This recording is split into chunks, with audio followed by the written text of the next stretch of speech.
Now, this right here, ladies and gentlemen, might be some real nostalgia as far as me being the 80s baby.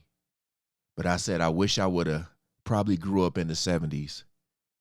But the 1990s, I feel like, is when that transition, that electronic transition really started to come into effect.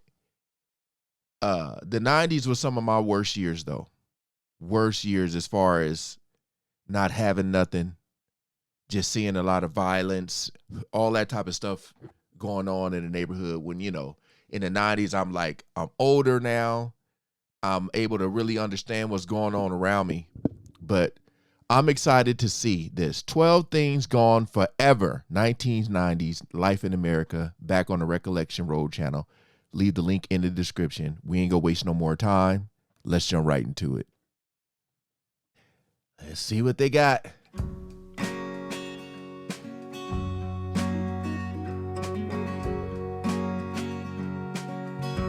Forever, man.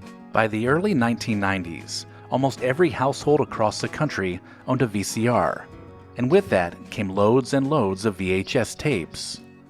The 1990s was a popular time for this technology, with movie rental shops popping up and renting us the popular VHS movies of the day.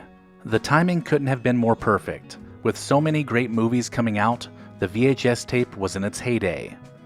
Fast forwarding through the previews and making sure to rewind the tapes were second nature, and it was all part of the experience of watching these classic relics. Although VHS lasted well into the 90s, the high-resolution DVD would overtake the market by the end of the decade.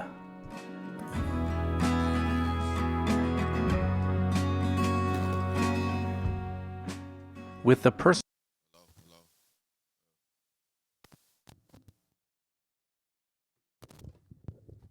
Yo.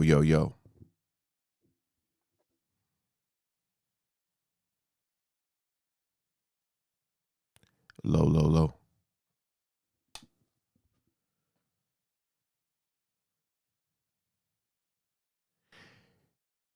Yeah, man. This right here, definitely the DVD. The DVD took over for sure, man. Oh. I know some people got their DVD collection is crazy, but a lot of people they just watch Netflix. Dang. Market by the end of the decade.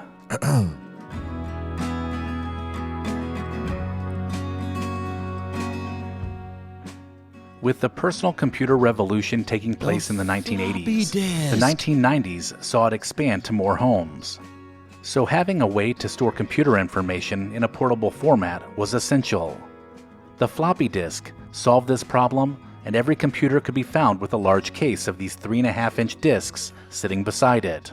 Some of the floppy disks may have been software you purchased for your new computer, while others may have been used to save old word processor files.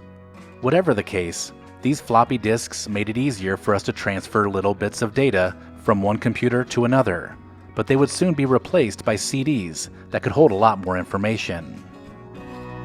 Man.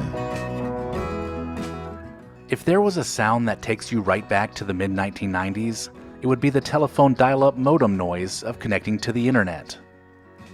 AOL was the most popular way to connect to the web at the time, so this sound, along with the "You've Got Mail" notification, was what many of us heard when we logged onto the internet. This familiar sound also meant that the phone line was busy, so you'd have to let the entire house know you were online so they wouldn't pick up the phone. I remember the "You Got Mail," but I don't know what sound they're talking about. You got mail. There were many toy crazes in the 1990s, but very few that people thought would make them rich. The Beanie Babies craze began with small children collecting the $5 toys, but quickly became an obsession for adults. The demand for certain Thai Beanie Babies saw them selling for thousands of dollars and made the hunt to find them all that much more fun. McDonald's even got in on the Beanie Baby game, issuing a line of Happy Meal toys called Teeny Beanies that sold for $2. Many people across the country invested a lot of money into their Beanie Baby collections, hoping it would pay off, But by the end of the decade, Beanie Babies were being sold 3 for $10 and were available in dollar stores nationwide. Man. In the 90s, you may have carried around a little device called a pager, clipped. Every drug dealer in the neighborhood. I think I might have had one.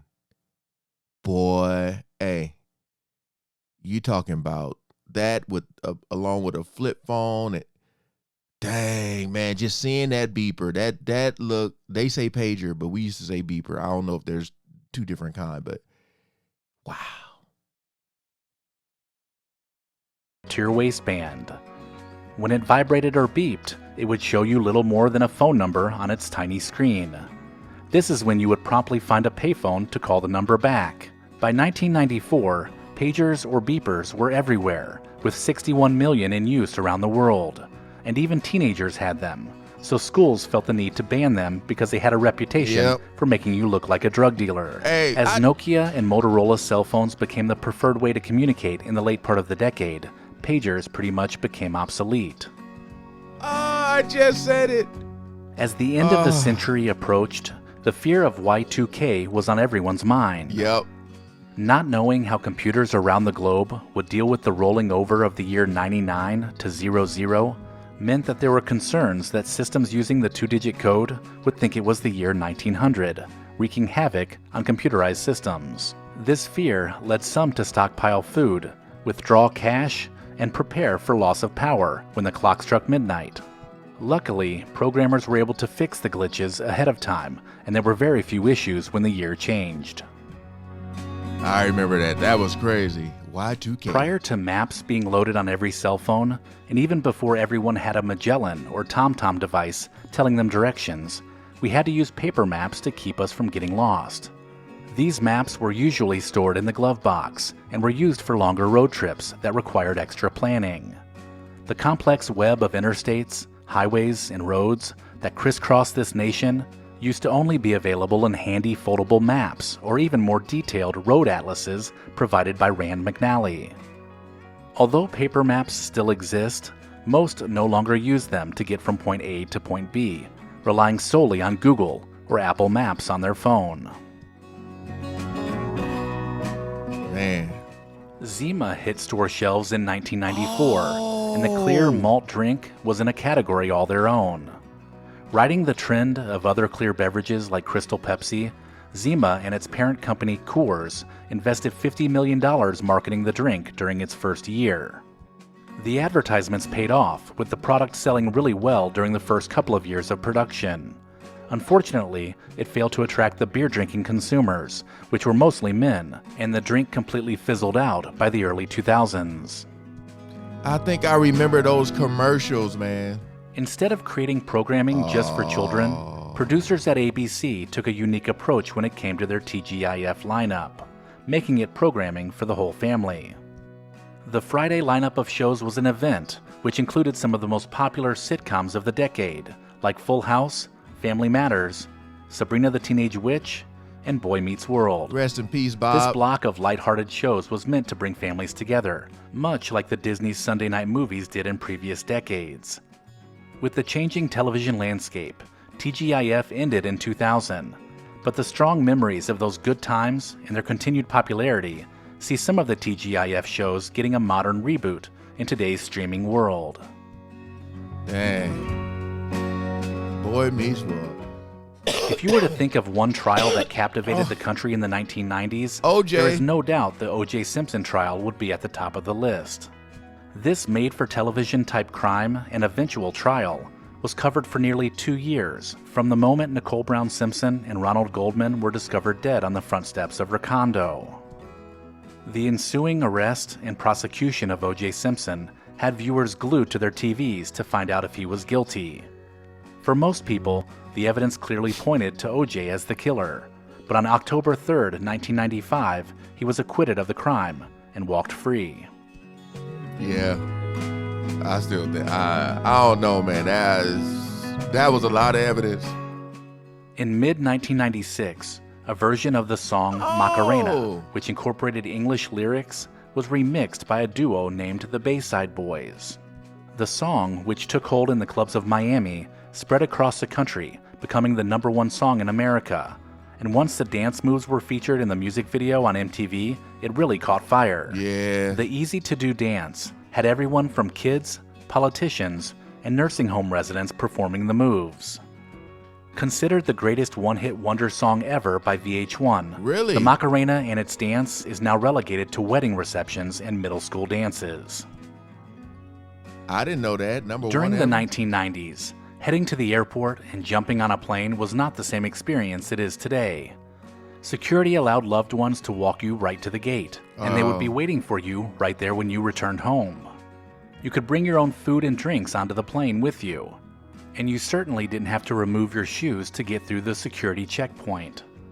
This was the last decade before air travel changed forever in 2001.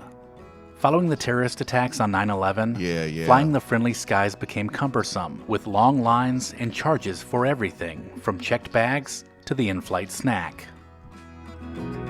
Yeah, they talked about that in that other video. If you enjoyed this video, check out the description. Wow.